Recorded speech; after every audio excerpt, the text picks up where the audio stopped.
was noisy. Good morning, everyone. First Minister, Ministers, Provost, ladies and gentlemen, I'm delighted to welcome the Scottish Cabinet to North Ayrshire and to Irvine. We are always keen to show off our picturesque neighbourhood to visitors, and why not? When we have some of the most dramatic and varied scenery in Scotland, from rolling countryside and breathtaking coastlines to our truly stunning island communities of Arran and Cumbria. While we are blessed with a fantastic location, it is the individuals and communities who really make North Ayrshire what it is. And you can see from the packed hall today that our residents are keen to meet with you and to listen and discuss issues of vital importance in this landmark referendum year. There is no doubt that the referendum has captured everyone's attention, both young and old, stimulating conversations and debates across every city, town and village in Scotland. And we are no different here in North Ayrshire. Our residents have been holding their own discussions and adding their own local perspectives to the national debate.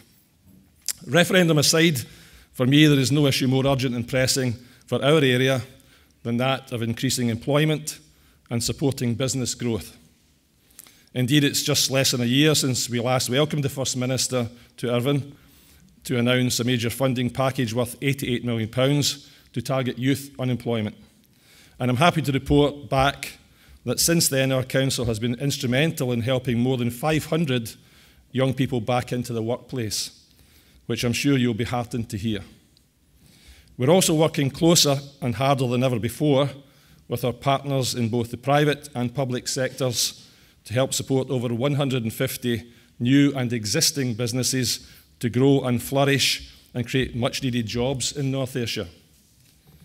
The launch of this Team North Ayrshire approach back in November was a great success, with support from local industry, partners and politicians from all parties. We have a clear vision for North Ayrshire, one where our citizens have a strong sense of civic pride and community spirit, where our businesses prosper, families thrive, and children and young people succeed. Put simply, we think North Ayrshire is the place to be. So with that said, I look forward to a lively and energetic discussion. And I'd like to hand you over now to Margaret Burgess, MSP, Minister for Housing and Welfare. Thank you.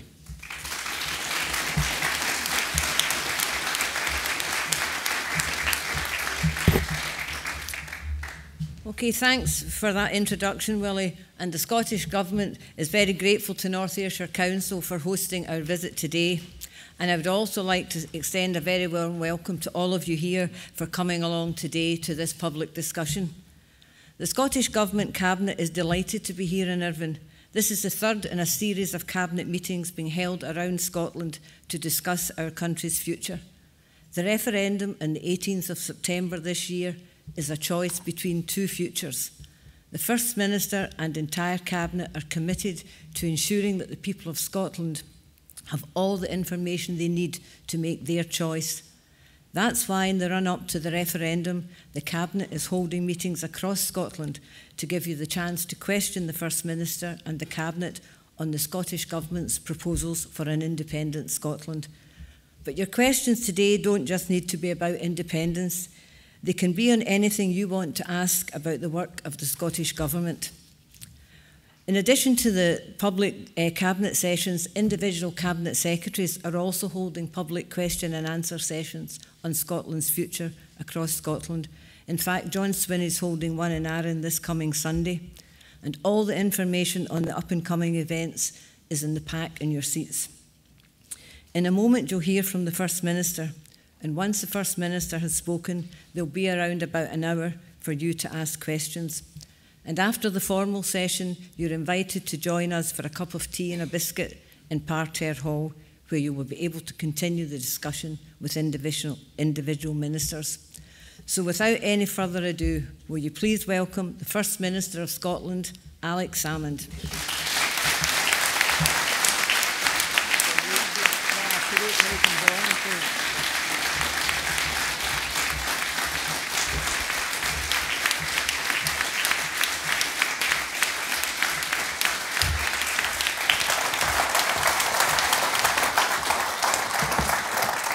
Thanks very much, Margaret, and welcome, ladies and gentlemen. It's great to be here in Irvine. I was sitting an hour or so back at the Greenwood Resource Centre, and I was looking around the ministerial team around the table because we were having a cabinet meeting, just a normal cabinet meeting, except it was in Irvine. And it suddenly occurred to me there was a kind of common factor emerging from the ministers around the table, which might explain why we're in Irvine. I looked at Margaret, and I knew she was local, and then I looked to my side, there was Nicola, and I thought, she's from Irvine and all. And then I found out that Fiona Hislop here was born in Irvine. Of course, that was for the hospital, of course, but she was actually an interloper from Ayr. And Alec Neil, even worse, an interloper from Patna. And then I was reminded that Mike Russell grew up in Troon, though he's not here today. So that was a 5 of the ministers. Now, I would be the last person on earth to describe that as an Ayrshire mafia. And I was told not to mention that phrase at all. But I did come to the conclusion it might explain why we're here in Irvine, and might have something to do with the announcements I'm going to start this speech by making. A number of important announcements for the local community, and I think quite rightly we're told that the priority is jobs. So let's start with jobs. I'm delighted to announce today the creation of 67 highly skilled new jobs at Howco plc and its Ayrshire Engineering Division, and a £7.5 million investment. It's a good example of a number of key announcements that have been made recently about the growth of engineering in the oil and gas industry and how that can be spread the length and breadth of Scotland. So it's not concentrated in the northeast of Scotland, but all of Scotland gets the benefit from the huge investment boom that's going on in oil and gas at the present moment. And that's been made possible by the use by Scottish Enterprise of the powers we have. Similarly, in the last 2 previous years, awards by Scottish Enterprises have helped create more than 150 jobs in North Ayrshire. Have safeguarded almost 400 more. We've worked with GlaxoSmithKline for more than a decade. A further new investment was going to make Irvine a centre of excellence for the production of antibiotics. And in total, Scottish Enterprise advice and support provides support for 19 businesses here in Irvine and 39 across North Ayrshire as a whole. And we heard earlier on the important announcement we'll be able to make on youth employment last year. I made the point for a number of reasons. Support for industrial development is one of the powers of the Scottish Parliament. In England, the present government took the decision some 3 years ago to abolish the regional development areas. And as a result, regions, particularly north of England, have suffered very greatly in terms of their ability to attract inward investment. In fact, Scotland has outperformed all of the UK in inward investment over the last 3 years. Interesting, actually, because the Chancellor of the Exchequer, George Osborne, 2 years ago came to Aberdeen and said that Scotland was going to suffer hugely from merely having a referendum in 2014. He said he knew that there were businesses across the world who were getting very worried about this Scottish referendum, because he was doing his best, as you might expect, to try and say it was okay. But nonetheless, he knew that people were a bit worried. But since then, in the last 2 years, we've had record years for inward investment in Scotland. And somehow I think that is less to do with the encouragement of George Osborne and rather more to do with the skills and abilities of people in Scotland and the work of our enterprise agency, as in the announcement at Howco today. There's also some other key local announcements which I'm going to mention to you. It's a very good idea, apart from when you've got 5 Ayrshire members in your ministerial team, to have these cabinet roadshows, because it concentrates the mind on key local announcements. So I can announce also today 1.6 million to the Irvine Bay Urban Regeneration Company, which is there to support investment, infrastructure improvements to encourage more business into the enterprise area. That funding will support the plans to install the big screen in the Bridgegate area to celebrate major events, and we've got a few of them coming up in Scotland. I'm just talking about the referendum, the Commonwealth Games and such. That seems to me a grand idea. £25,000 investment in the Vineborough Community Centre to expand across North Ayrshire. As you know, the centre provides support applying for jobs, accessing learning opportunities, benefits for those affected, and that is a large number of people, by welfare reform. It's also at the heart of the food bank network, and I'm going to say a bit about that a bit later on. Also £50,000 for Irvine Bay Gymnastics Club to expand to Kilwinning. I'm interested in this expansion into Kilwinning. It's not quite to Patna, Alec, but the expansion is going to Kilwinning. And it's going to set up early years classes, encourage more people to take up the sport. The club, founded by local parents, started out with just 12 members and now has more than 600, which is an astonishing rate of growth. And as you know, it's trained national champions and offers activities for young people.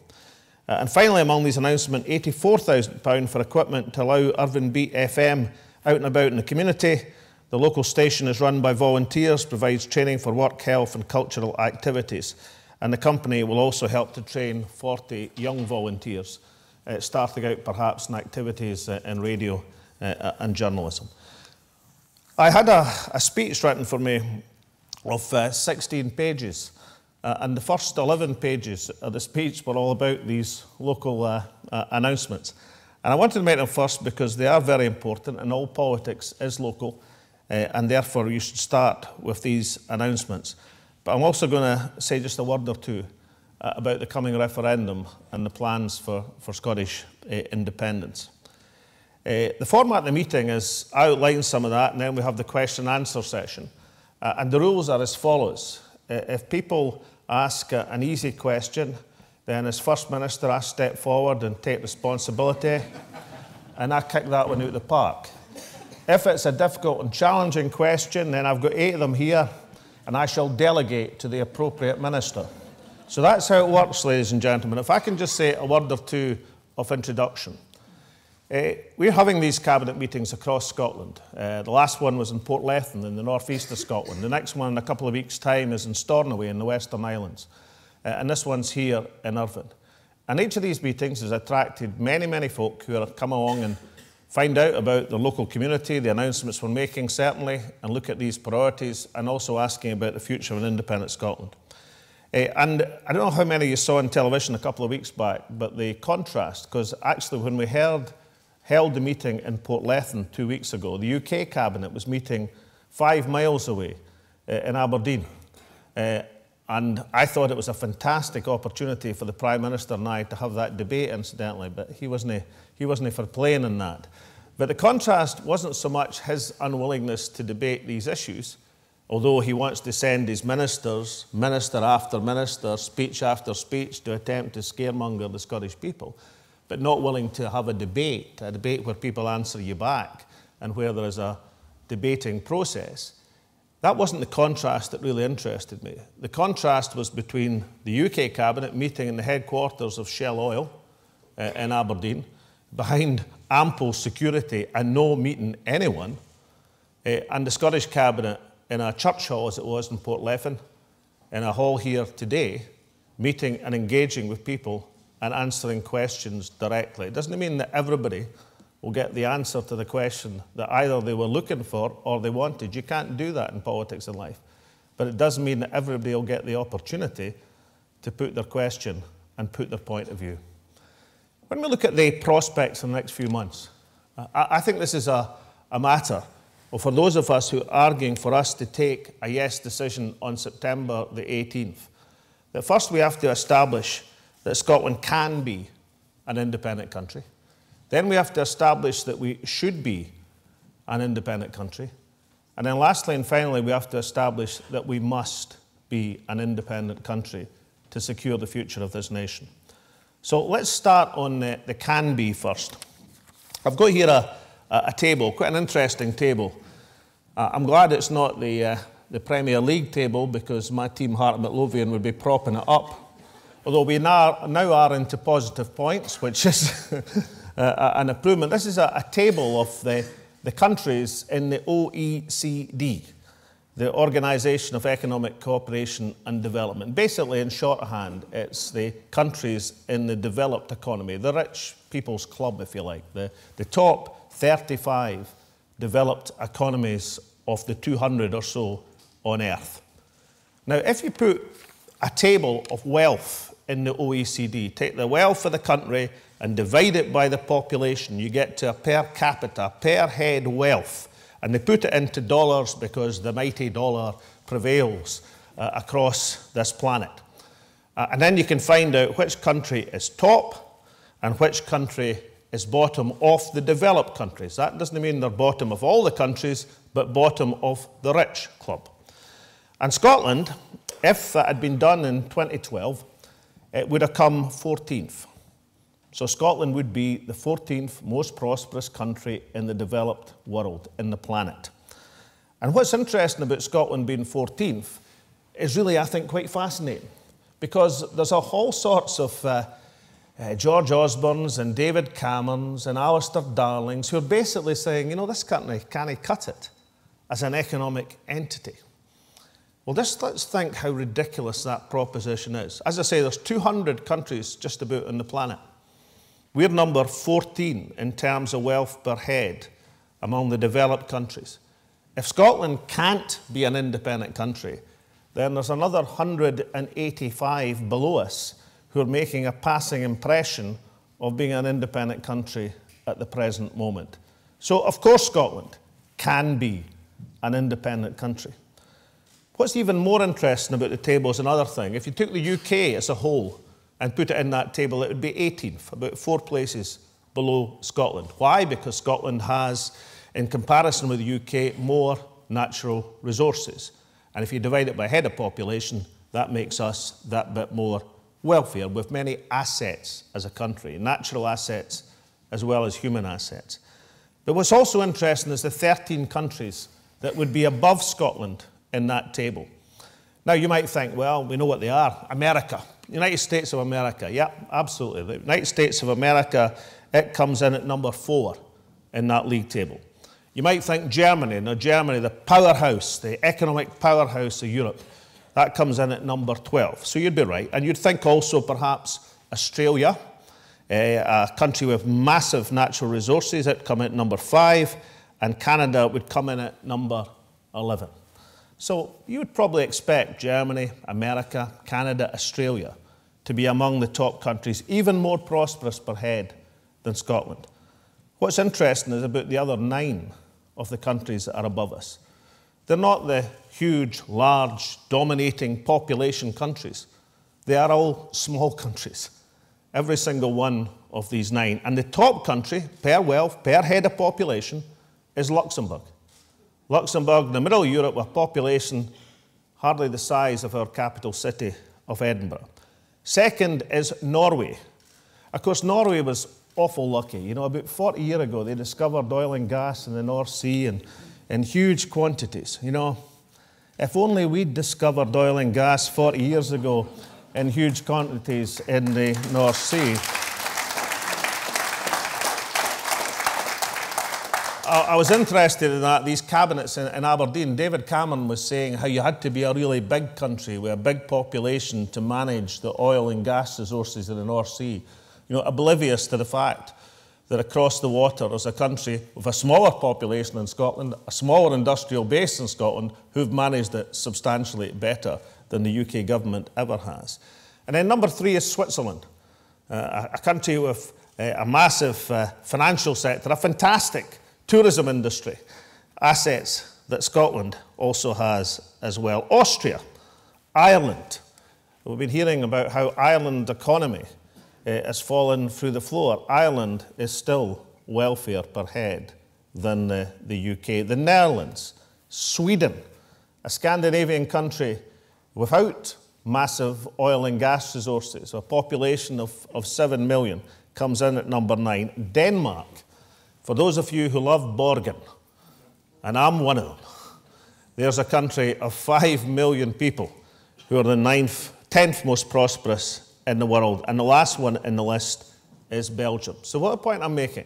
It is ridiculous, absurd, nonsensical to argue that the 14th most prosperous country in the developed world couldn't be an independent country. And it is of great interest to us that of the countries above us, 9 of them are actually small developed countries, making a nonsense of the argument that big equals prosperity in the modern world. What equals prosperity is matching your natural resources to your human resources and building a more prosperous, and as I'm about to argue, a more just society. So let's dispense with Scotland can be an independent country. Why should we be an independent country? And I want to take three quick examples, but hugely important examples. I'm looking here at another table. This is a table of employment rates in Scotland. Now, employment in Scotland is now higher employment than the UK as a whole. Unemployment is lower. Inactivity is also lower. Relative, through this recession, to the rest of the UK, Scotland has been doing relatively well. That doesn't mean there's not substantial unemployment. It means that relative to the UK average, we've now got more folk employed, less people unemployed, and better economic activity. A particular success in the last year has been getting women back into the workforce. There's 65,000 more women working in Scotland now than there was a year ago, and the vast majority of these are in full-time positions. But we could do a lot better. How do I know we could do a lot better? We could do a lot better because if we glance across to one of these other countries, Sweden, which has exactly the same male employment rate as Scotland has, it is a 6% higher female employment rate. 6% more women in Sweden are in the workforce. Why is that? Well, I think there's only one. I'll tell you, well, it's not because Swedish women are more intelligent than Scottish women and Scottish men have got the same intelligence and workability as Swedish men. That's not what it is. It's because they've got the best system of childcare in the Western Europe.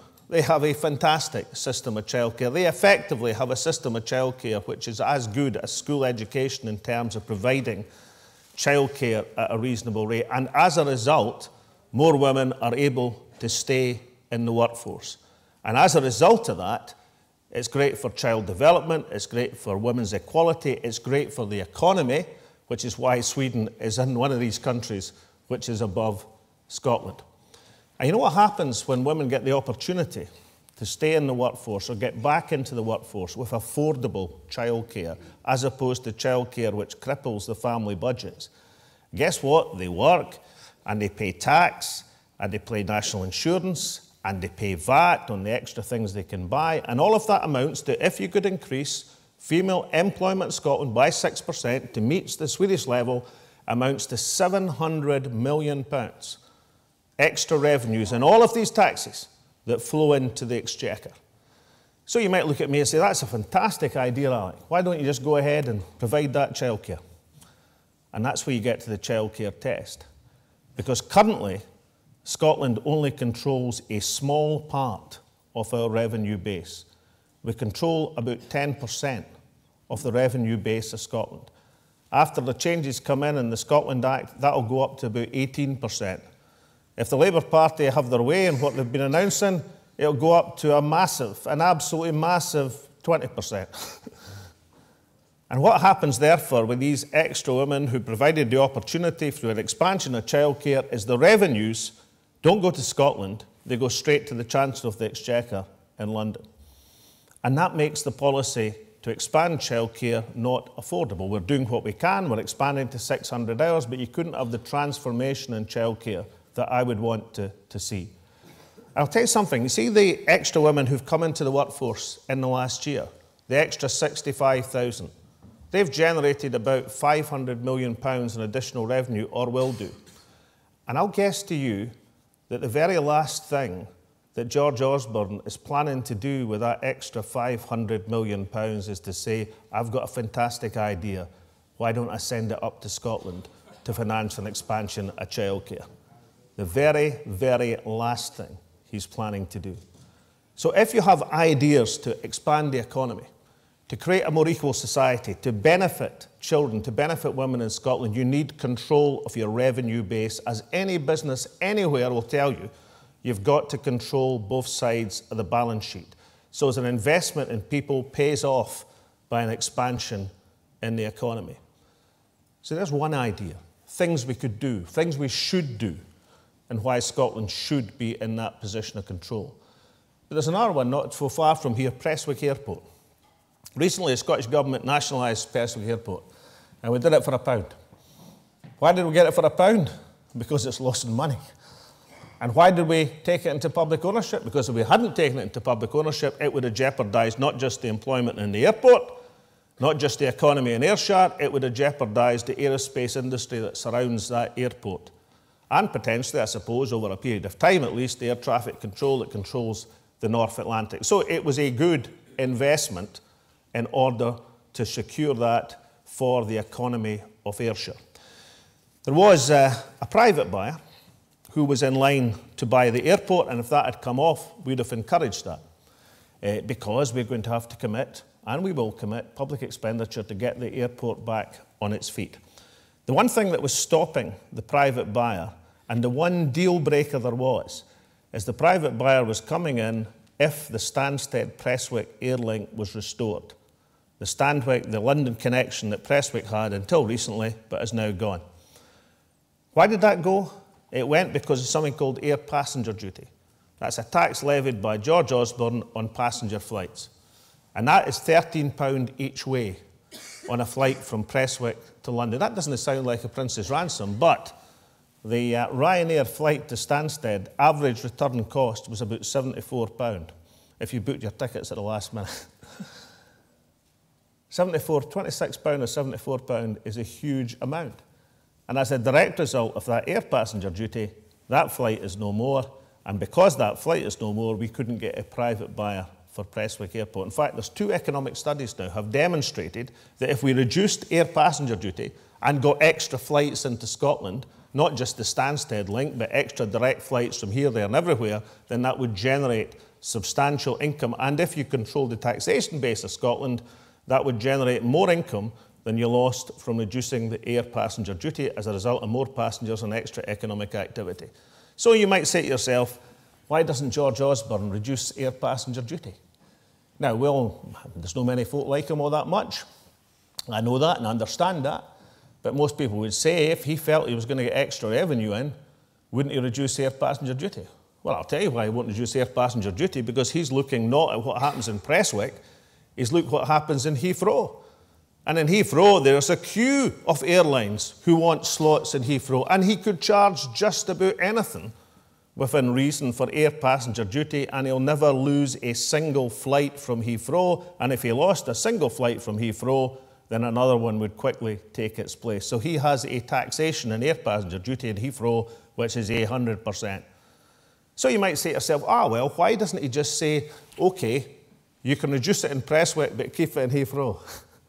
He says that would give Prestwick a competitive advantage. And of course, he's a Conservative, and the very last thing he'd want is competition. Conservatives don't like competition. Or they only like competition that they're winning. So there's an example, very close to home, of why if you're to control an economy, you've got to control the things that matter in the economy. And why, if we had control of it, then we would have air passenger duty at a level which generated more flights for more airports and more income and more tourism and more jobs in this economy, as well as making it substantially easier for businesses and international connections to prevail in this economy. And the third example I was going to give you of why we should be independent is one that I've mentioned in mere platforms, and I've had hot dinners, but nonetheless is going to be mentioned again. And that is, we've just come through the biggest recession since the 1930s. Every single pound of public spending is absolutely priceless. Every single pound of public spending should be going to create new jobs, new prosperity, to help people, to create human endeavour, to create education, to protect the health of our country. There is no reason on earth that we should spend any share of £100,000 million over the next 40 years in a new generation of nuclear weapons in the west of Scotland. No reason whatsoever.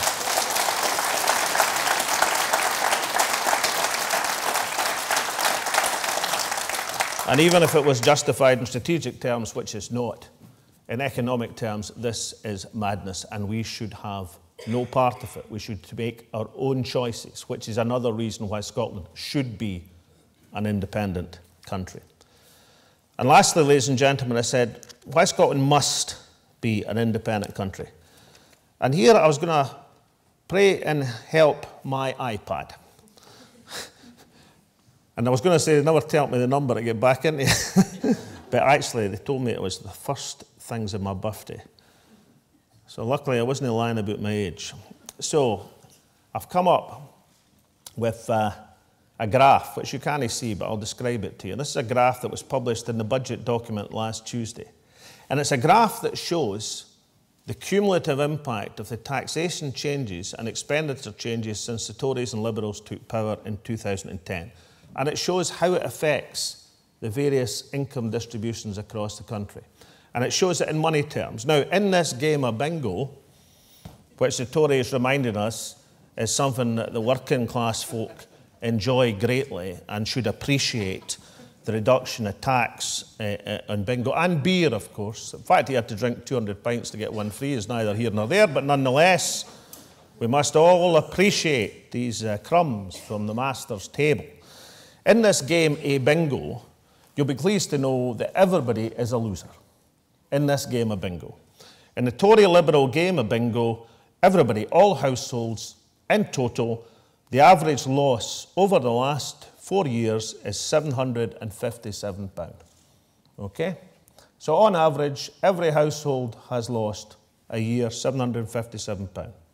That's all households. What interests me about this table, though, is what happens as you go up the income levels. Now, it's true that the top fifth of the community, people on very substantial salaries, they've lost £2,000. Although you might argue that somebody on £100,000 losing £2,000 is not pleasant, but it's not the be-all and end-all of existence.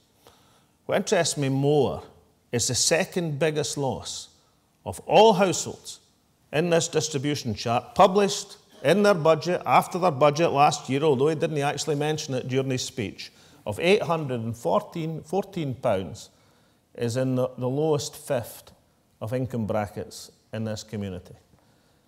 So the lowest fifth of people on incomes. So we're not talking incomes of £100,000, we're talking about incomes of less than £15,000. They've lost £814 a year per household, per family. Now, if that's not a reason why we must become independent, I don't know which one is. Well, yesterday I opened a food bank in Inverurie. I used to represent Banff-and-Buchan. Banff-and-Buchan is the coastal strip in the northeast of Scotland. And Banff-and-Buchan, particularly in the 1990s, had many areas of key deprivation because of the collapse in the fishing industry, or the substantial retraction of the fishing industry. We had huge drug problems in Fraserburgh and Peterhead, and there were many substantially deprived communities. 2007, when I came back to stand in the Scottish Parliament, I stood in the constituency of Gordon, which is much more towards Aberdeen. And Gordon, and centred around Inverurie, has deprived rural communities within it, but there is huge prosperity, particularly around the town of Inverurie. It's one of the lowest employment rates, not just in Scotland, not just in the UK, actually one of the very lowest unemployment rates in Western Europe. Yesterday, I launched a food bank in Inverurie. You know, the 14th most prosperous country on earth, the most prosperous area in the northeast of Scotland, in that 14th most prosperous country on earth, and I launched a food bank. And see, when you launch a food bank, you're in two minds. You know, you think to yourself, right, what are we doing in this wealthy, prosperous country in the 21st century with people who, for very good reason, incidentally, can't, for one reason or another, usually because they're falling through a gap in the benefit system, not so much the level of benefits, just the gaps that appear when benefits change, where people are left for weeks, sometimes for months, totally bereft, or alternatively, through the pressures on income, people on, for example, zero-hour contracts, with big housing costs in the northeast of Scotland, for example, who can't afford to feed their families and use a food bank. And you think to yourself, why on earth? And that's the first thing you think. And the second thing you think, incidentally, is equally important, perhaps more important. That's you admire the solidarity of the people who help in the food banks, who get off their backsides and do something for their fellow citizens, and the people, incidentally, who donate, and the collection points, because all of us feel that bit better if we're doing something to help our fellow citizens. But on that first point, why on earth should we tolerate a position in the 14th most prosperous country on earth that we have allowed to develop a society where deal takes the hindmost. And in the Scottish Parliament every week, I hear people saying that's an outrage, that shouldn't be done. And yet the same people say that control of the social security system, that the assessments of the taxation system should remain in London with the people who've generated this position which we now face in Scotland. Well, I say enough is enough. Let's take command of these things and let's develop the sort of prosperous and just society that I know the vast majority of people in this Scotland want to see.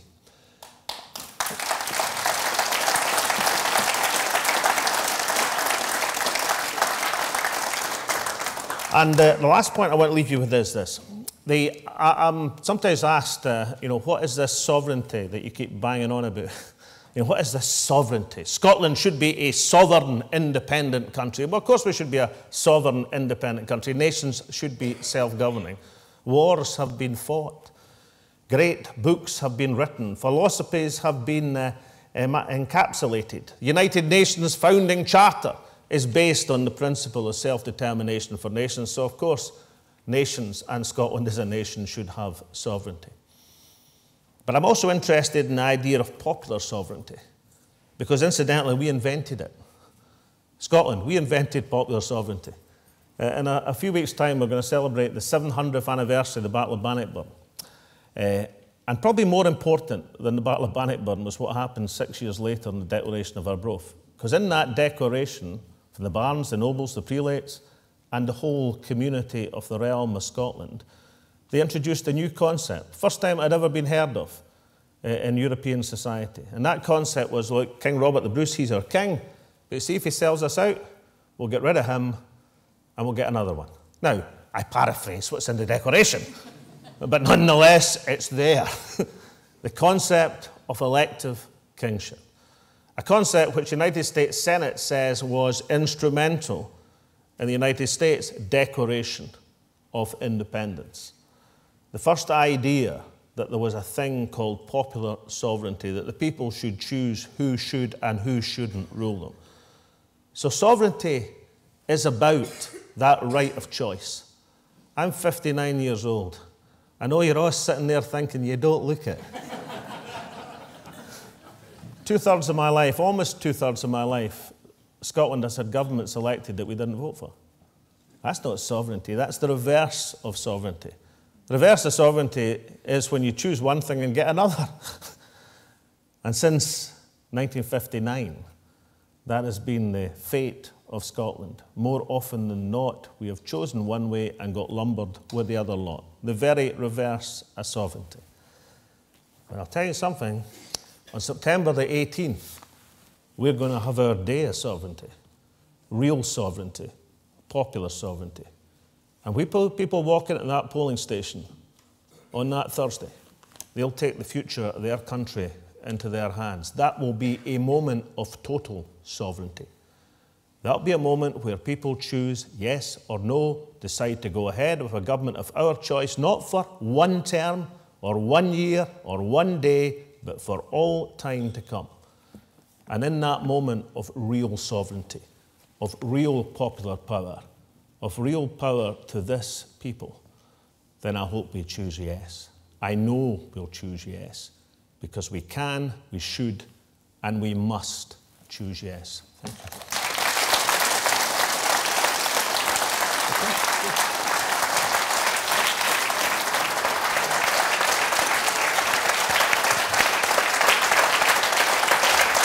Okay.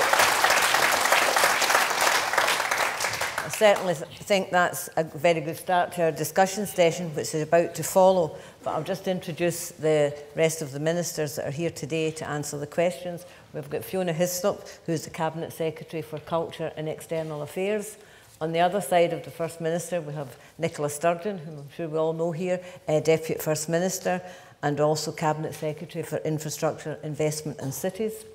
Next to Nicola, we have Rosanna Cunningham, a Minister for Community Safety and Legal Affairs. Behind Rosanna, we have Paul Wheelhouse, Minister for Environment and Climate Change.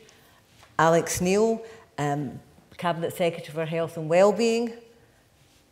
Angela, I nearly forgot your name, Angela. Angela Constance, Minister for Youth Employment, and Dr. Alistair Allen, Minister for Learning, Science and Scotland's Languages. So before we start the questions, I'm just going to a couple of things. I'm going to take the questions in batches of 3, and then I'll invite the First Minister and others to respond. I'll try and make sure that I get as many people as possible get a chance to ask a question. But if you don't manage to get your question in, you can write it in the form which is in the pack in your seat, and there's boxes at the end of the hall that you can put your question in, and I can assure you that every question will get a written response. To ask a question, the usual, please raise your hand and wait until the microphone reaches you. If you could give your name and if you're representing an organisation, who you are before you ask your question, that'd be really helpful. So we'll just get started. Who's got the first question, please? Right, the first one up was the paper at the back, the man at the back with the red tie. If we can get a mic to you.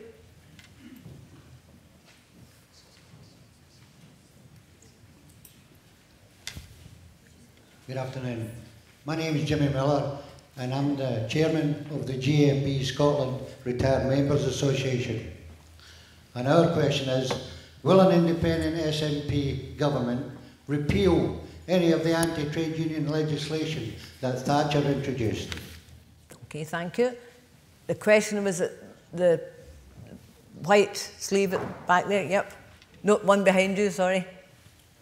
No, sorry, the stripes side. Afternoon, Jim Lamb, just representing myself.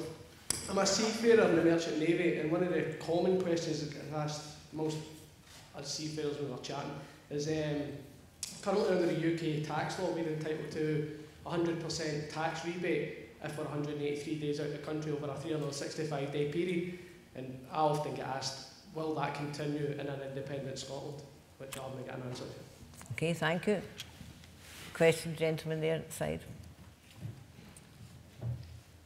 Thank you. My name is Colin Templeton. My question is, my father, Harry Templeton, famously lost his pension due to Robert Maxwell. How safe is my pension going to be in an independent Scotland? Okay, thank you. Can I start with the seafarer? The answer is yes. I've been asked this question. My nephew's in exactly your position. So he asked me a few months back. And I said yes. I told him why. Because the same allowances will prevail in independent Scotland as currently prevail as far as tax position is concerned. So the answer is yes. And I asked young Neil to make sure that all of his seamates knew about it. Obviously, he hadn't got round to you. You're not in the same boat, but whatever. Sorry? Right, well, that's a good reason, but there's also the argument in terms of logic. That's what the white paper outlines, and so the straight answer is yes. Can I say to Jimmy that after the industrial dispute at Grangemouth, the UK government set up a panel which looked very suspicious because people were understandably suspicious of it because the guy who's chairing it was the same guy who was representing British Airways in the dispute at Heathrow a couple of years ago, which didn't seem a very judicious way to chair it. But John Swinney has set up, how shall I put it, a genuine panel between unions and companies and academics to look at the future of industrial relations. That panel's been welcomed by the Scottish Trade Union Congress. It's something I'm going to say a bit more about at the STUC Congress in a few weeks' time. And we're going to look at the guidance that gives us, because I'm certain there's a better way to proceed with industrial relations than what we've seen over the last 2 decades in the United Kingdom, and what in particular we saw last year at Grangemouth. And so I'm investing a lot of hope in that approach, as indeed are the STUC, to demonstrate we can have good industrial relations without it being thought that one part of the labour market is exploiting the other, and how we can breed that atmosphere of consensus through the society we want to build in Scotland. So, Jimmy, I'd watch out for the STUC song. You'll probably be there, actually, won't you? So you'll hear me refer to this at some length. But I think it will come up with something which will demonstrate we can find a better way in Scotland. And lastly, Nicola, do you want to deal specifically with the pension issue and Colin raised? We've published a really substantial paper on pensions, which I can send you if you want, because it goes through all in great detail all of what we'll do to make sure, in direct answer to your questions, that people's pensions are absolutely safe in an independent Scotland. That's not always been the case under the Westminster system of government. You talk about the Maxwell scandal. I've got constituents who were affected and still suffer because of that. But I'm sure everybody in this room can remember other pension scandals. Gordon Brown's 75 pence state pension increase, Gordon Brown's tax raid on pensions that decimated final salary pension schemes. So we will make sure that we guarantee everybody's pension. One of the things that I'm often asked is, who will administer the payment of state pensions in an independent Scotland? Won't you have to set up all of the infrastructure to do that? Actually, every single person who gets a state pension in Scotland gets it administered from one of two pension centres. One of them's in Dundee and the other one's in Motherwell. So that infrastructure is already there. So we'll guarantee people's pensions, whether that's occupational pensions, public pensions, private pensions, state pensions. But the real advantage of independence is being able in the future to make sure we've got a pension system that is fit for our purposes and our circumstances. One of the things we highlighted in the white paper, and I think you'll all have been given copies of this today, is the accelerated increase in the pension age that is underway just now, particularly dramatic if you happen to be a woman and you've seen pension age increase by several years in a very short period of time. Now, I take no pride at all in the fact that in Scotland we've got lower life expectancy than in other parts of the UK. That's something we've got to change, and we're working hard to change that. But while that is the case, why should people in Scotland lose out on their pension entitlement? So being independent means we get the chance to set pension policy that suits our needs and our circumstances here in Scotland. So yes, your pensions will be safe. We can't undo some of the scandals that happened in the past, unfortunately, but we can make sure we've got pension systems for the future that guarantee people's pensions. But we can also make sure that we've got the ability to set pensions policy for the future that delivers a pension system that's fit for our purposes here in Scotland. Okay, with the next three questions, the lady that white jacket first, please. Yep. My name's Helen Broussard. I live in Kilwinning, and I have a question about immigration. Under the present Westminster rules, a non-EU spouse can only come to live in the UK if the British partner earns a minimum amount. I don't have any problem with this in principle, although I do think it should be set at a more realistic amount, for example, the average wage. However, my concern is that, in my understanding, the non-EU spouse must return to the original country while their application to live here is being processed. And this separates families for long periods of time because it's taking, as far as I understand, 12 to 18 months to process them. I want to ask how you envisage this particular aspect of immigration being dealt with in an independent Scotland. And I ask this question because my daughter is a civil engineer, highly educated, planning to come back to Scotland, but is married to has a Guyanese husband and a young family. Thank you. Okay, thank you. Gentleman there. Yep. Hello, my name is Alistair Patterson with a company called Kids Be Happy.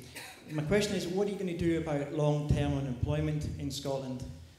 Is it true, the rumour is going around that you are considering taking on businesses to take on compulsory somebody who's been unemployed for a long time and give them an opportunity to learn a trade and maybe get a job at the end of it, so that they're not sitting at home all day watching telly or playing computer games? It gives them a chance to better themselves in life.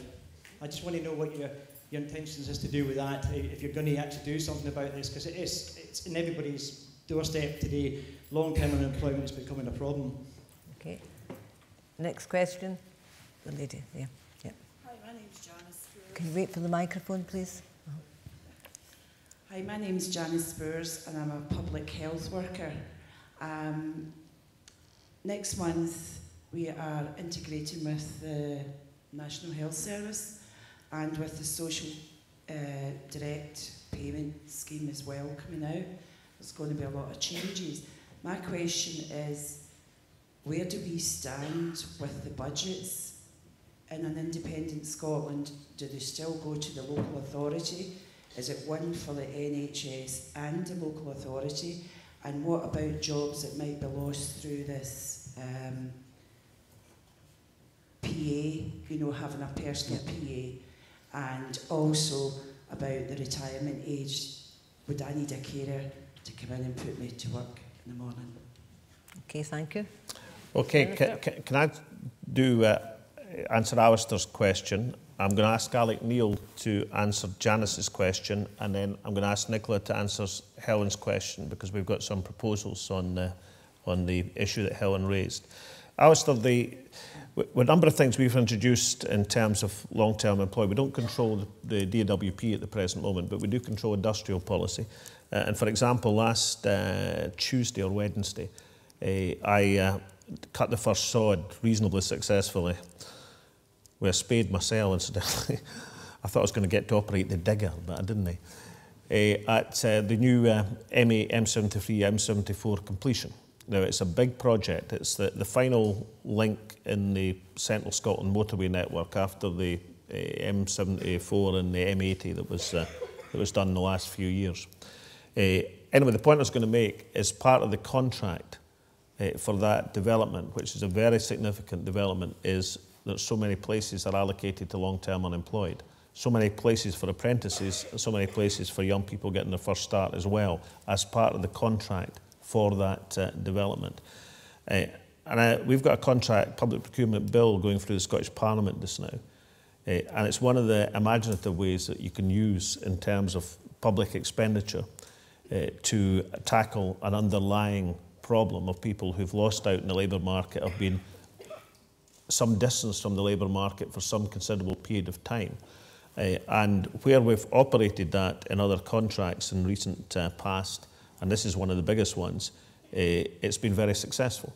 And I hope and believe it will be successful in this contract as well. Alec, do you want to pick up on the point that Janice raised? Yeah, absolutely. From the 1st of April next year, it will be compulsory in every local authority area in Scotland to integrate adult health and social care. Now, it so happens in the 3 Ayrshire authorities, they've all decided to integrate children's services under the integrated board as well. So the whole range of health and social care will be integrated into a health and social care partnership. Now, the budgets for these partnerships are coming from 2 sources. One, about 40% of each health board's budget is going into the partnership to cover the remit of the partnership. And also the social care budget from the local authorities is going into the partnership as well. Now, once that money goes into the integrated partnership, it's then up to the partnership to decide how to spend the money. It goes into a bucket. And one of the reasons for doing that is to make services much more user-friendly, much more centred around the patient and the end user, and to use the money more effectively. For example, one of the problems we've had in Scotland are delayed discharges of people who are medically dischargeable from hospital but are not being discharged because there's nowhere for them to go, either because the aids and adaptations haven't been done to their house, or because they haven't got a nursing home place, or because they're waiting on a care assessment. And where we have integrated in places like West Lothian, there are no delayed discharges whatsoever because it's all joined up. And before people get medically discharged, before they're medically discharged, the plan is in place for them either to go to a care home or to go back to their own home with the aids and adaptations, or sometimes go to what's called a step-down facility until the aids and adaptations are done. So it's going to be a far better way of delivering health and social care. It won't affect those people employed by the health board or the local authority. They will continue under their existing terms and conditions, and their terms and conditions will not be altered. Now, you said, Janice, you were a public health worker. You'll be aware, therefore, last week I announced that we were implementing the recommendations of the Independent Peer Review Board for the National Health Service in Scotland, so that everybody got the full award recommended from April this year. Down south, Jeremy Hunt, my counterpart, decided that the people who are getting progression payments, which is trying to abolish, by the way, would not get the 1% increase. The result of that is in Scotland, for example, an average nurse from the 1st of April this year, as a result of Jeremy Hunt not keeping his promise to implement that pay rise, the average nurse in Scotland will be £238 better off this year than the average nurse south of the border. And within 2 years, the average nurse in Scotland will be nearly £500 a year better off. And I think that, above anything, demonstrates our total commitment to people working in health and social care, because actually the number of jobs required are going to go up as the population ages, and we've got a record population in Scotland. So we are going to need more people, and that's why in the last year alone, the number of people employed by the National Health Service has risen by 2,500. So not only is your job safe, it's actually guaranteed, because we're going to need people like you, and we're going to, by needing people like you, also respect the dignity of people like yourself and reward them properly. So when an independent peer review body says you should get that increase, we've given you it.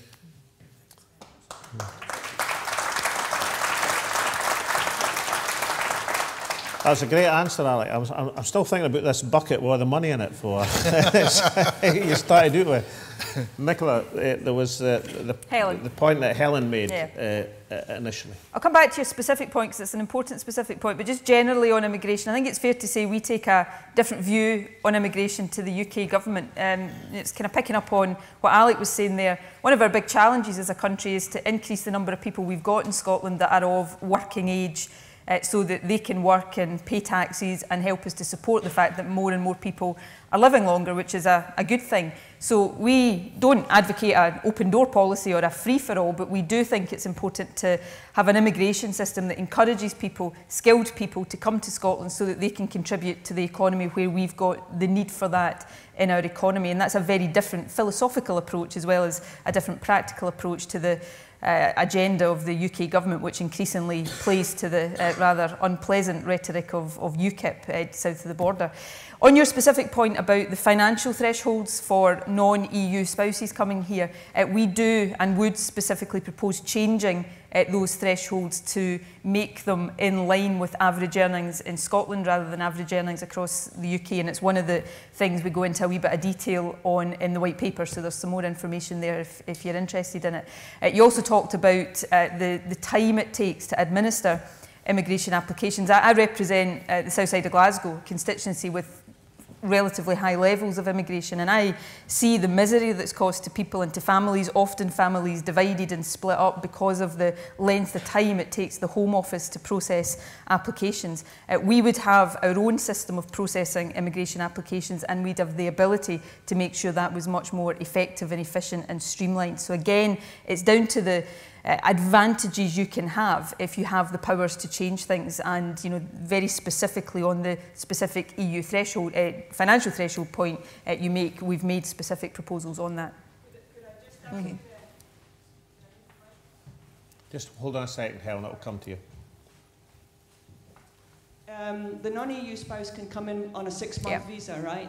So my daughter's here, she's working, she's earning the threshold.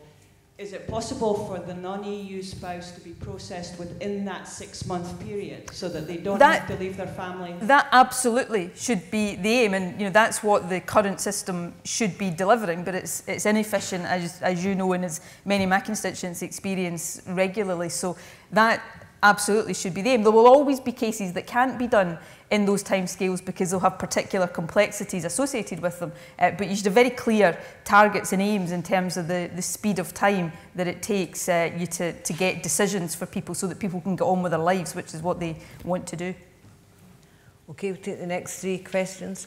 Ian, because I know your name, you first.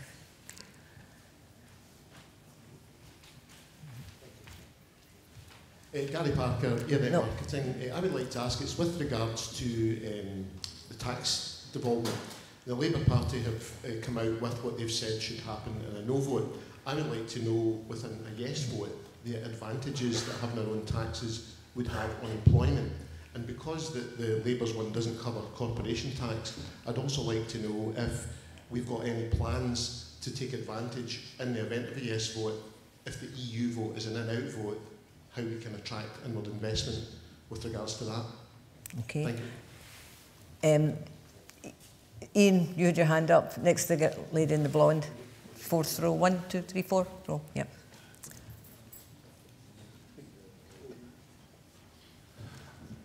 Ian Kerr, and I will be voting yes.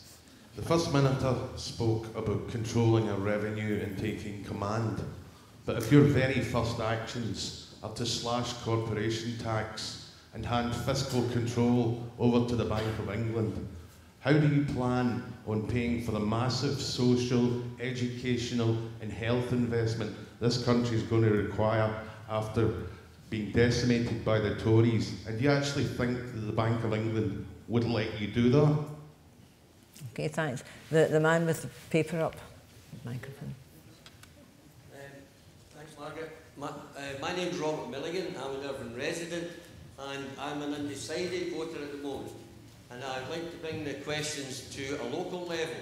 And it's relatively healthy Scotland and healthy Irvine. Why should I trust an SNP government when our local North Ayrshire Council, led by an SNP majority, does not listen to public opinion? And I'll give you the example. Relocation of the Magnum Centre, which I'm sure whether you live in Irvine or don't know all about it. And the majority of people don't want it at this location in the Town's House, where we have air pollution, 6th highest in Scotland, for a much smaller. Also, the SNP majority will not call a public meeting with a Save the Magnum campaign. So I would ask you, First Minister, to speak to the front row there and ask them to give us a public meeting so we can hear their opinion as against the people of Irvine. Thank you. Thank you. Okay, First Minister. Well, Robert, you can complain about a number of things, but you can't complain about not getting to put across your point of view at a public meeting, because as far as I can see, you've just done it.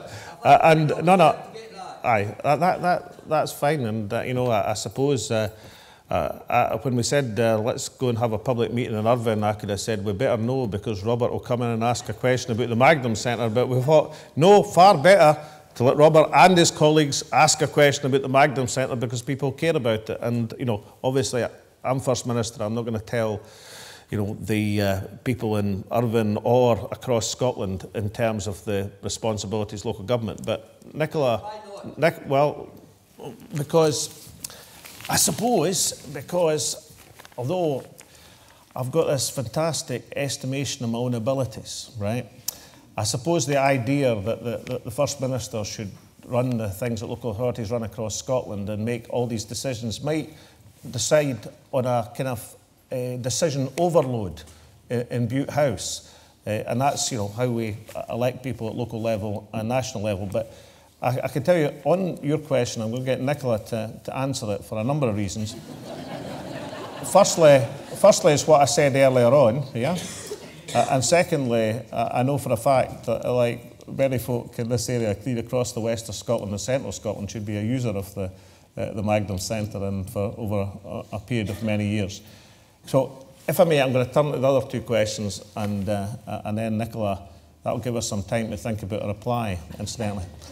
On the other two questions, look,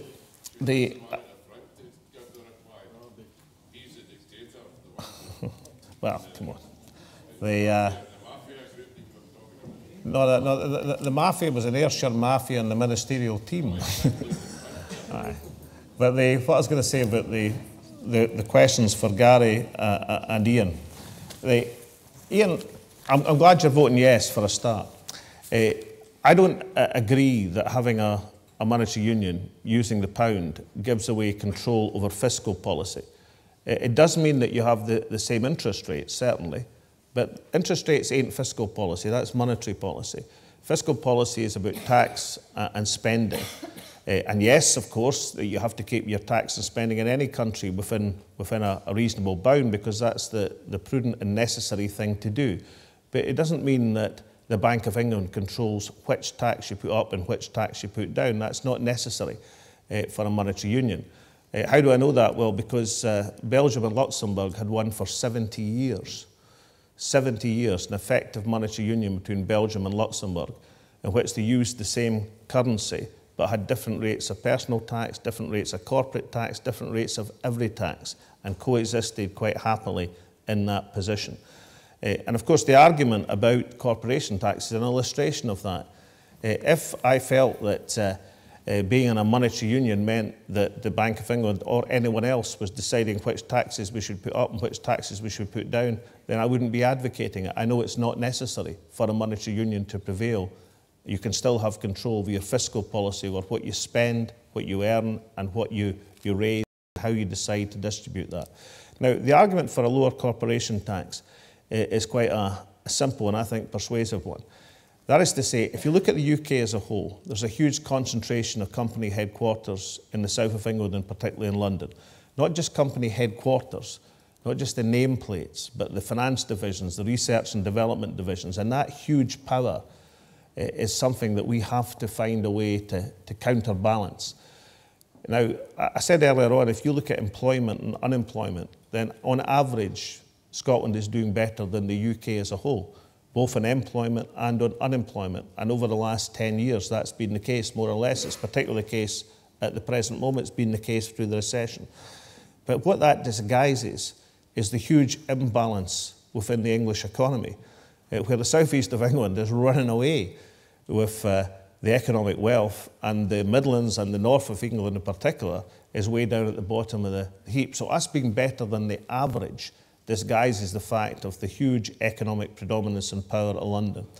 And if we're going to compete with that, and we have to compete with it, then we have to have an economic edge. And I think corporation tax is one of the ways to give us an economic edge.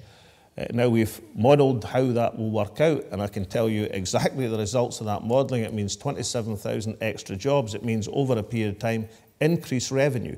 Why does it mean increased revenue? Because if you attract more companies to take advantage of that competitive rate, then you get more money in, not less money in. It's part of the argument. How do I know that can be done? Well, Austria did it in comparison with Germany when they had roughly the same difficulty of the power of the German economy, and they did it very effectively. So I'm advocating that as a means of increasing employment, increasing economic growth, and increasing revenue. But listen, and this is a point particularly to Ian, the whole point about independence is not to say that is the policy which should be pursued because it's what the SNP advocate. The whole point about independence is that people will choose in 2016 which government should prevail for that first term of an independent Scottish Parliament. I hope and believe people look at the SNP and say, on the whole, over the piece, they've done a bad job, we'll put them in. But equally, people in Scotland will be as entitled to say, no, that was fine getting to independence, now we want to go in another direction. The whole point about independence is the matter of choice. And I can promise you one thing, which is more important than any tax rate, than any policy, than any individual, than any government. After independence, people in Scotland will always get the government that they choose. 100% of the time will always get the government or combination of parties that they vote in elections. And therefore that argument, Ian, about what's the best way for economic development is one that can take place in that context. And I think that applies to Gary's point, the points I've made to Ian, about how I think on a range of policies we have to find a way of making Scotland more prosperous. How does a country become more prosperous over the medium term? Well, it's not actually by altering a tax rate, even things that are quite important like corporation tax or air passenger duty. That's not how you do it over the long term. Over the long term, you do it by investing in the skills and abilities of your people. It's people that make countries prosperous. That's what matters in the long term. But the ability to have that flexibility, not to have your taxation dictated, not to be put in an uneven playing field, not to have competition rigged against you like Osborne is doing currently on air passenger duty, that is important. Because the consequences of that were the near closure of Prestwick Airport and the removal of vital services in the aircraft industry. So it is important to have that freedom and that freedom of choice to make the country more prosperous. what will make Scotland more prosperous is investing in the people of Scotland. And in that, Ian and I, we have no disagreement. Now, Nicola, I'm going to hand you over the tender mercies of Robert and his colleagues as you seek to explain to them why we're having this public meeting so she can answer the question. I'm just sitting here thinking that 30 years ago, when I was spending every Saturday night spinning around the ice rink at Frosty's Ice Disco in the Magnum, I never imagined that all these years later I'd be sitting here in the volunteer rooms getting dropped in it by the First Minister and made to answer the question about why the Magnum's being relocated. Actually, the reason I'm quite happy to answer this question is that I understand, as well as anybody in this room, the emotional attachment of people in Irvine to the Magnum. I grew up with the Magnum. I learned to swim in the Magnum. I went to my first pop concert in the Magnum. I was going to tell you what that was, but I got laughed at when I told my colleagues earlier on.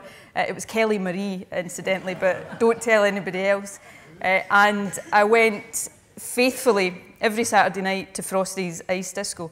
And if my mother wasn't sitting in the audience, I might tell you some of the things I got up to at Frosty's Ice Disco, but we'll gloss over all of that. So I do understand the emotional attachment to the Magnum. I share, in many ways, the emotional attachment to the Magnum. But do you know what? Over all of these years, I've also seen, as all of you have seen, the Magnum decline and deteriorate. And you might say, and I might agree with you, that shouldn't have been allowed to happen. That councils, down the decades since the Magnum opened, should have invested more in the Magnum. At times when money wasn't as tight as it is just now, previous councils should have invested to make sure that the Magnum didn't deteriorate. And I actually have got a lot of sympathy with that view. Even if council had done that, though, we'd still be facing the reality of, people, if you think back to when the Magnum opened, it was the only one of its kind in Scotland. So folk used to come to the Magnum from all over the country. Even with investment in the Magnum, that wouldn't be the case now, because people have got other options, they've got other alternatives. There's sports centres in many more parts of the country. So the Magnum might always have faced the difficulties it's facing today, and that's the reality of where we are. Visitor numbers have dropped, user numbers have dropped, and the Magnum has declined. Okay, well, let me finish, because I'm trying to explain. If you let me finish, Robert, I will come back to answer your question, okay? But I'm trying to explain. That's how she speaks to me at cabinet meetings instead. Yeah, I should speak to you like this at public meetings, and I might not get to answer the hard questions as well. I'm only joking. But I will come back to answer your question, Robert, so just bear with me. I'm trying to actually show that I actually care about this issue, because I'm a local girl and will always be an Irvine girl at heart. But the Magnum is where the Magnum is just now, and the decision was taken, and I'll just say as point of fact, it wasn't this council administration that took the decision to close the Magnum. It was the last council administration in 2009 that took the decision to close the Magnum and to rebuild a new sports centre just across the road at the town centre.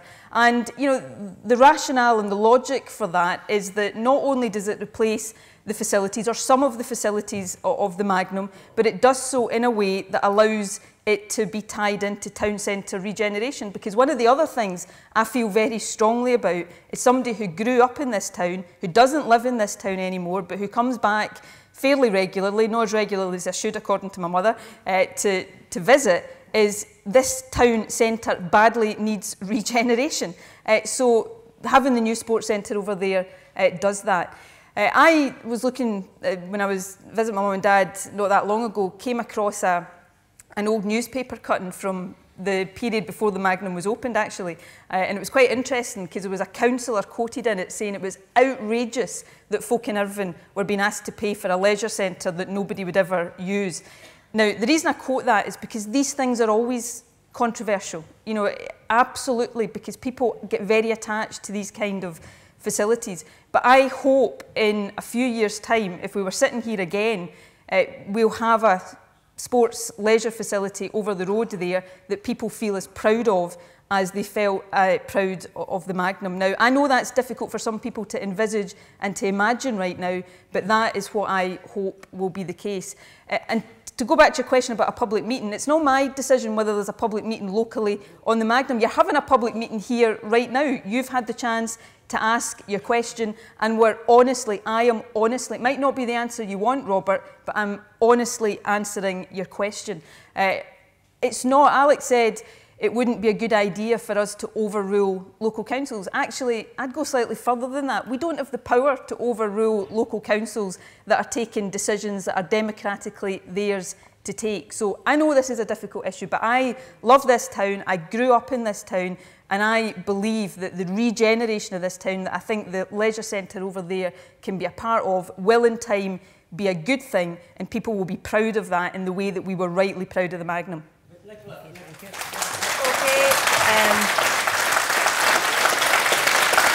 Take the next 3 questions. Let Robert back in. Right, I'll let you back in. Just one more point in the Magnum, and then we need to move on. I did mention about the pollution in the town and the lack of car parking in the town, and they've got all that down at the existing Magnum, but the council won't have a meeting with the Save the Magnum campaign in a public place. We've asked them for that, and they won't give. We've asked Willie Gibson to come on the radio. We've asked Matt Brown to come on the radio. They don't want to come on the radio because they can't defend the decision that they made to put it in the town's house where there's buses, pollution, accidents, you name it. It's in the wrong place. Okay, can we move on to the next questions now? There will be an opportunity later at the cup of tea if there's any other concerns and issues you want to raise with ministers when we're having our cup of tea, but there's other people wanting to ask questions here. To the gentleman, gentleman in the front row, yes, I know your face now. Yep. And then the man with the rolled paper at the back, and then the lady with the rolled paper. First Minister, apologies for reading out my question. I wasn't sure whether I'd get to ask it or not. How do you reconcile, sorry, my name is Jerry McCulloch, and I'm a retired English teacher. How do you reconcile what you called popular sovereignty with the retention, more than 400 years after its inception, of a constitutional monarchy? In effect, after independence, we'll have an English monarchy with all of its attendant privilege, patronage, and influence. Okay.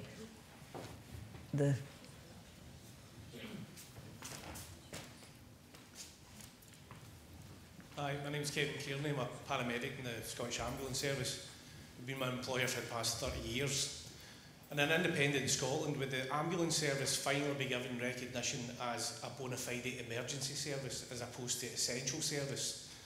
Like our sister organisations, the Scottish and Fire Service, have recently been rejigged. We don't have the same terms and conditions or retirement possibilities. I've been 30 years and I've got 10 years to go before I can retire on my full pension. Do you really want a 64-year-old paramedic coming to your door where you stay 4 flights up in a tenement in Glasgow, because that's where I work, in your constituency, Ms Sturgeon? I've got friends in the police and the fire service who've retired 3 and 4 years ago. I've still got 10 years to go. The other side of that is we feel threatened by stuff like the Capability to Work Act being introduced, rather than being helped to retire early when you're fit enough. When you become unfit and you've still got a number of years to go, you're shown the door after putting a lifetime service into the public. Okay, thank you. And the other question, the lady up there. No, the lady up there.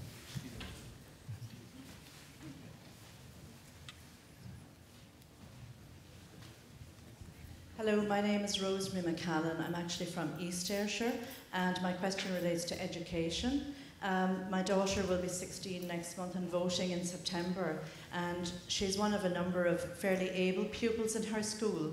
And I just wondered if the government was aware that on the ground level in schools, the hurdles young people have to get through to get to advanced higher level in schools. At the moment, obviously Scotland is looking for more scientists, more engineers, etc. However, for children, because of timetabling, lack of funds, lack of teachers, at the moment they're not allowed to choose 3 science subjects. They go further up the school and their choice is reduced a little bit again. When it comes to advanced hires, because of teaching shortages, various subjects are taught in maybe one school only. Children are having to travel under their own steam and at their own cost in various ways. They're missing out about 50% of lessons in other subjects such as maths, etc. All of this but despite it, a lot of them are actually succeeding quite well. My daughter goes to Stewarton Academy, which is a high-achieving school and doing well, but they really have an uphill battle to get from A to B and to catch up on all the extra work needing doing because of the lack of money. East Ayrshire Council is a very proactive council, but they have absolutely nothing left. There's no money left, so I wondered whether the Education Minister would consider looking again at funding, extra funding for able pupils to allow them to do extra in science, extra in languages, extra in maths, etc. Thank you. Okay, thank you. Thanks, Rosemary. I'm really glad you made the point about that the schools are succeeding, because I'm going to ask the Education Minister behind me to address your specific question. But sometimes in the debate about this, that and the next thing in education, we lose sight of the fact of just how well our pupils and teachers and communities are doing in educational terms. And if you look, in particular, at the overall level of achievement in Scotland, for the first time in donkey's years, we're starting to move up the international league tables at primary school. If you look at the top end of what we're producing in our universities and colleges, it's as good, if not better, than anywhere in the world, which is why so many international students are flocking to Scotland at the present moment. So when we think about our schools and our primary schools, and we can argue about the new curriculum for excellence, and I'm going to ask the Education Minister to do that, but we should do it on the basis that, look, here's an issue we've identified and how can we make it better, as opposed to some of the rubbish I read in the Daily Mail and elsewhere, which tries to condemn public education in Scotland. We have a public education system which is improving and which has a tradition and a reputation that we should be extremely proud of. Alistair, do you want to address Rosemary's question? Yes, certainly I'll come round to the 3 or 4 specific points you make there, Rosemary, but like the First Minister, I would just want to say that there are dramatic changes happening in Scotland's education system, and when I go around schools, I visit a school every week in this job, I'm impressed by how much schools have changed for the better and how many opportunities young people have. In terms of the question you mentioned about subject choice, now this is something that has been debated a lot in the media, and I'm sure it differs from school to school, but that's a very deliberate policy that local authorities and schools are empowered to take decisions about how many subjects they want young people to do in 4th year. But I think one thing that has to be pointed out and emphasised again and again here is that the number of subjects which one school happens to do in 4th year has to be seen in the context of the whole of that secondary education. It doesn't determine, for instance, how many hires a young person is going to come out of school with. It doesn't determine the mix of subjects that they'll study in 3rd year that will allow them to take up other subjects in their 5th and 6th year perhaps at school. And it's also very important to say that the universities, all of the universities in Scotland, have now made statements which say that yes, they recognise that while some schools might be doing 6 subjects in 4th year, some might be doing 7, some might be doing 8, they do not regard the number of subjects studied in any one year, certainly not in 4th year, as any kind of tiebreaker to get into university. That's not what they're primarily interested in. In terms of the wider issue that you raise about teacher numbers, of course it's up to the local authority to ensure, as I'm sure they do, that there are adequate teacher numbers. But what we've done nationally is we have managed to ensure that teacher numbers have continued to match pupil numbers, that the ratio has been maintained.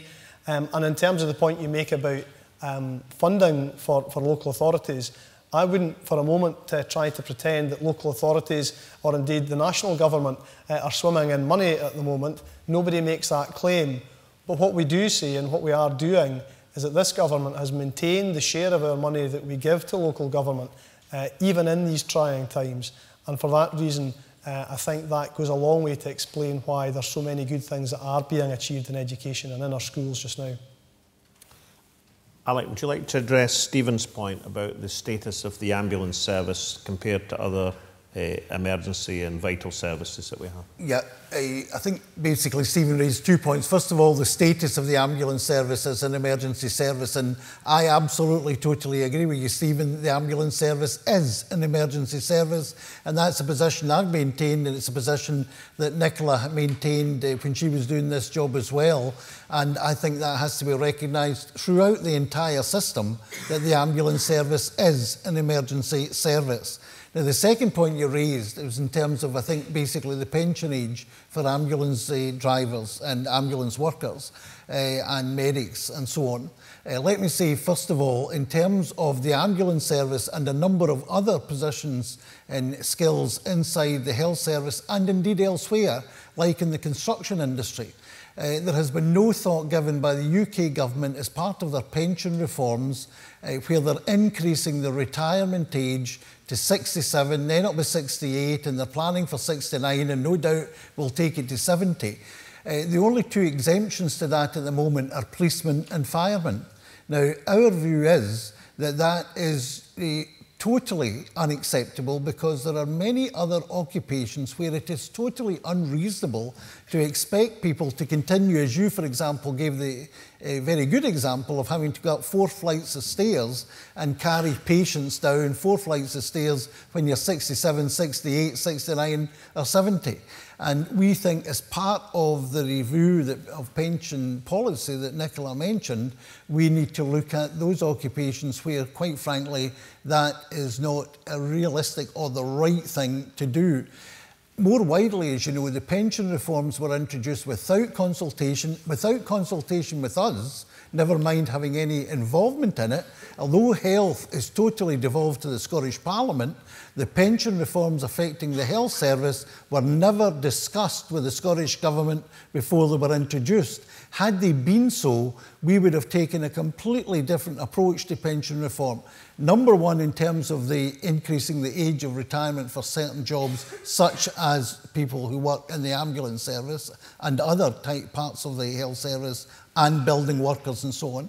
Secondly, increasing the contributions, particularly at a time when there has been wage restraint during the last 4 or 5 years, is absolutely unacceptable. And thirdly, the irony of it all is that the additional contributions are not actually going in to enhance the pension, because actually they're planning for a real-time reduction in the pension when you eventually get it. It's going to pay off their deficit in London. So, as Nicola said, we're going to have a fundamental look at all of these issues when we do get power over them. Unfortunately, at the moment, they are reserved matters to Westminster. We have absolutely no control over them whatsoever. And you and I and Nicola, and I'm sure the First Minister, we're all on absolutely the same page in this. It is a nonsense to expect people in their late 60s to carry on as if they're still in their 40s, 50s and early 60s.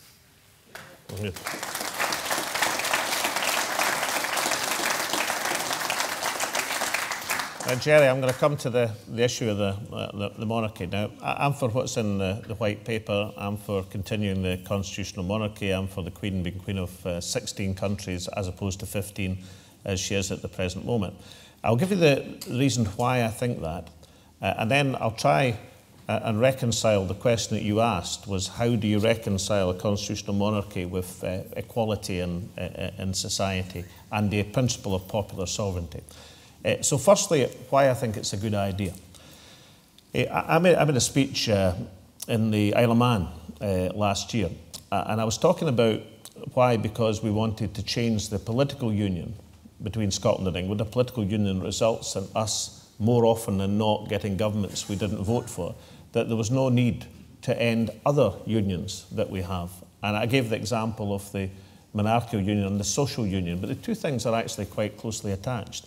I think a decision to keep Her Majesty the Queen as head of state does not impede Scottish democracy, doesn't impede the democracy of Canada or Australia or the other countries that she's head of state of, but does emphasise that just because we want our country to be independent doesn't mean we have to forego the hundreds of years of history we've had together. I know, Jerry, I promise, I absolutely promise to let you back in when I'm finished, but I'll finish, then I'll let you back in, and you might get the last word, which will be, that'll be great.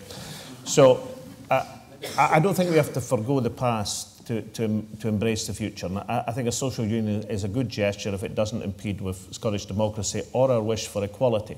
And that's where I come to your more interesting point, I think. The original example I gave surely indicates why the argument is the case. The original concept of sovereignty of the people came from a discussion about kingship, came from the Declaration of Arbroath, when the people who sealed the Declaration of Arbroath didn't sign it in 1320, they sealed it, made the point that, look, we've chosen this person as our king to defend our community, but if he stops doing that, we'll get somebody else. So that's where it came from. It came from that idea of elective kingship. It was their choice to have Robert the Bruce as their monarch, not incidentally as King of Scotland, but as King of Scots. That was the point they were making. That was the genesis of it. Now, is that 700-year-old lesson applicable in the modern world? Well, it is, isn't it? Because if you glance, we're the fourth most... I gave this ranking of countries in the Organisation of Economic Cooperation and Development, the Rich People's Club, they sometimes call it, right? If you did, instead of doing prosperity, did inequality, then the UK would be fourth bottom in terms of the range of the equality and inequality, fourth bottom of that league table, right? Now, the countries at the top of that league table in equality are the Scandinavian countries, Norway, Sweden, Denmark. They are monarchies. They are constitutional monarchies. And if it was the case that having a constitutional monarchy made it impossible to have a more equal society, then what on earth, is Denmark doing with the highest position just about in the league table of equality, but also has a constitutional monarchy? So I don't think the two things are necessarily incompatible. And as long as we have our ability to choose our own government in our own way to pursue the policies that we wish, then I think that satisfies democracy. And I think if we can do that, as we can if we choose independence, and continue that social union that we've had over so many years, then I think that's a good thing as well. That's why I'm for the proposals in the white paper. Now, I promised you to have a shotty back, so you're on. Thank you. No, yeah.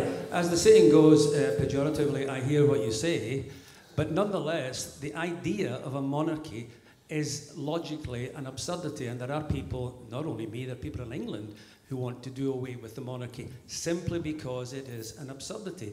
The writer Thomas Hardy said that war would eventually end because war is absurd.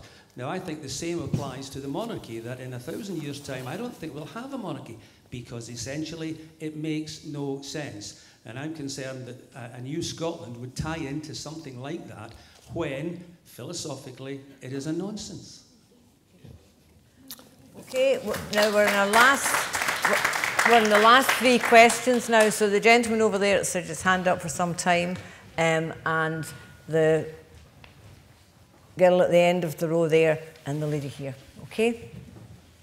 Michael Gettings, local resident. A warm welcome to Irvine and Ayrshire, the land of Burns and Bruce. 708 years ago today, he was crowned King of the Scots, if my history is right. But I would want to ask the Cabinet, what would you say to the young people of North Ayrshire about their future prosperity? Bearing in mind in North Ayrshire we're 20,000 jobs short. We've got a lifespan difference of 20 years between Fullerton and Irvine and the North Coast. And a third of the courses for our young people with the most complex needs have been removed from the local colleges. So I would ask the Cabinet to think about that and respond. Thank you. Okay, thank you.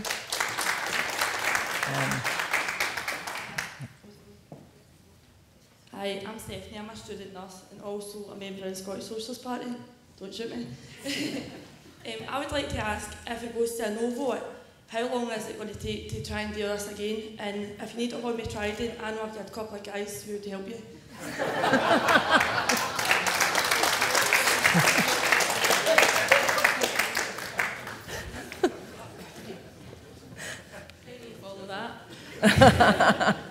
I'm Fiona Gibson. I'm just a yes voter with a couple of concerns about our family. We are a family of teachers. My brother and I are here today. Both of our spouses are teaching today. We have many, many friends who teach but the difficulties facing them, and I've forgotten the chap's name behind you, Alistair, said that there are enough teachers for the pupils, and that is correct, but they are not in permanent jobs. They are struggling to get anything beyond supply work or short-term contracts, and that has been the case for my sister-in-law. It's now the case for my husband, and it's the case for many of our friends. I think it's probably the case across many industries, but for us, as I say, a family of teachers, we're concerned about secure jobs for our family. Thank you. Okay, thank you. Okay, First Minister. Can I answer Michael first?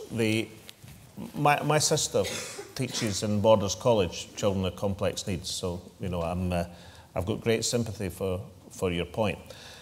On the changes we're making, and you know, let's understand exactly where we're coming from in terms of public spending. Everything we get, apart from the 10% that we can raise ourselves, in spending in Scotland is a percentage of what is spent south of the border. And south of the border, the spending in colleges has collapsed like a stone. We're doing far, far better in Scotland than they are south of the border, despite the fact that our percentage is a percentage of what they spend. That is, you know, what's wrong with the situation at the present moment. But I would say strongly that I think the idea of regionalisation, the idea of concentrating on full-time courses and employability is the right one. And I think that's going to pay off in terms of getting young people into the workforce. And if you see the figures we've got, you know, the positive destinations figures from schools at the present moment are looking extremely good. We're over 90%. Women are doing actually better than boys in these figures. And that tells us that concentration is the right thing to do. But I think you've got a really strong point about children with complex needs and special needs. I think this is something we have to pay more attention to, because when you're engaged in a programme that's necessary, one that's forced on you by public expenditure constraints, then it's really important to make sure that folk at the bottom of the pile don't end up with the worst of the deal. And it's something I can tell you we're discussing seriously in government to see if we can make some extra protection available for students in that position. We've tried to do this in a number of ways and talk about more general student population. I mean, we're the only part of these islands where we've maintained the educational maintenance allowance, you know, which is there to enable children from lower income families to pursue education. It's the only place that survives is here in Scotland, because we know and understand the importance of that ability of people to achieve their potential. But can I say, Michael, that we'll take your point and maybe I'll get your address and I'll write to you about the things that we're doing in that area, because it's an area you rightly point to. Can I ask, Alistair, can you address directly Fiona's point about teachers? And then I'm going to come to you, Stephanie, and I'm not going to shoot you, but I'll address your point about Trident, okay? Okay, thank you. Well, the point that Fiona makes around teacher numbers and teacher employment, obviously is something that we work to encourage local authorities around the country to do, is to ensure that people have long-term and secure jobs. It must be said also that we did, as a government, have quite a bit of demand to encourage the supply, if you like, of supply teachers as well, where there were perceived to be shortages there. I think one thing that's significant in all this as well is that teacher unemployment now stands at its lowest for a long time. There's now less than 100 qualified teachers who are claiming unemployment-related benefits in Scotland. Now, I don't say that to take away from any of the anxieties that people perhaps have who are on shorter-term contracts and want permanent ones. But I think what it does point to is the fact that we've had to go to quite a lot of effort to try and rebalance if you like, the demand for teachers and the supply for teachers, and make sure that we don't put young teachers through the demoralising experience of training them for jobs that aren't there. So there's a lot happening, I think, to try and encourage the kind of security and longer term jobs that you're talking about. And I think it's also worth saying that despite the huge pressures that there are on Scotland's budget and the budgets of local authorities, that over the course of the last year, of the 51,000 or so teachers that there are in Scotland, the total drop in the number of teachers nationally was only 175, which is largely accounted for by one local authority, not the one here. And I would just like to say that it is something that the government takes seriously. We do understand why teachers are committed and want long-term jobs, but it is something that demands that we make sure that the supply and demand of teachers is in balance too. Now, Stephanie, the Scottish Socialist Party and the Green Party and the Scottish National Party and Labour for Independence, and there's even an organisation whose name escapes me right now of more free market people aligned to independence, are working extremely happily together in the Yes Scotland coalition. And the reason we're able to do that is not because we agree on every policy item, because clearly we don't, otherwise we wouldn't be separate political parties. The reason we're able to do that is we agree that it's right and proper that the people of Scotland get the choice of electing our government, the one that we choose, as opposed to one that's chosen for us. And each of us are prepared to take our chances before the Scottish electorate in 2016 and in elections below that. And if I would say, and incidentally, I'm not telling folk to vote SSP, so don't misinterpret this, just in case there's any rogue journalists here, but I know you, but let me say this. I wouldn't get discouraged by being part of what is a small party. When I became a Member of Parliament, the SNP had 3 MPs out of a Parliament of 650. So from my own personal experience, I know what it's like to be in a small minority. And the thing about being a small minority is stick up for your point of view and seek to become a larger minority, and then eventually a majority, as is what's happened to the SNP over these last 25 years or so. I mean, back in 1987, God help me, when I got elected, most folk thought it'd never be a Scottish Parliament, right? And then there was a Scottish Parliament after the 97 referendum. And then most people thought there would never be an SNP government. And there was an SNP government after 2007, a minority government with a plurality of 1 seat. You know, I was tied to the country because, you know, if I hadn't turned up, then the majority was gone in every vote. And then people said there would never be a majority SNP government, and there was. Then they said there would never be a referendum, and there is. But where I would say to you, and not just because of Trident, but because of the other issues we've been discussing, we shouldn't think about what happens if there's a no vote.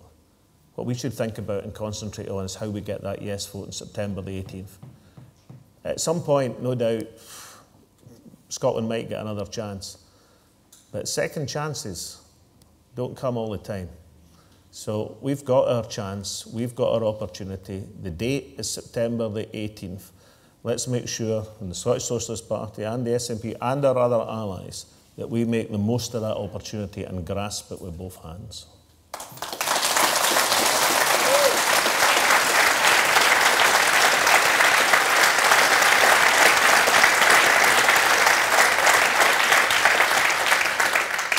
Okay, well, thanks everyone for raising those questions. I think we've covered local issues, national issues and international issues, and I hope you found the event informative and helpful. The last thing I would remind you is we invite you to join us for a cup of tea in Parterre Hall. But for the moment, on behalf of the First Minister and the Cabinet, can I thank you all for coming along and taking part in today's event. Thank you very much.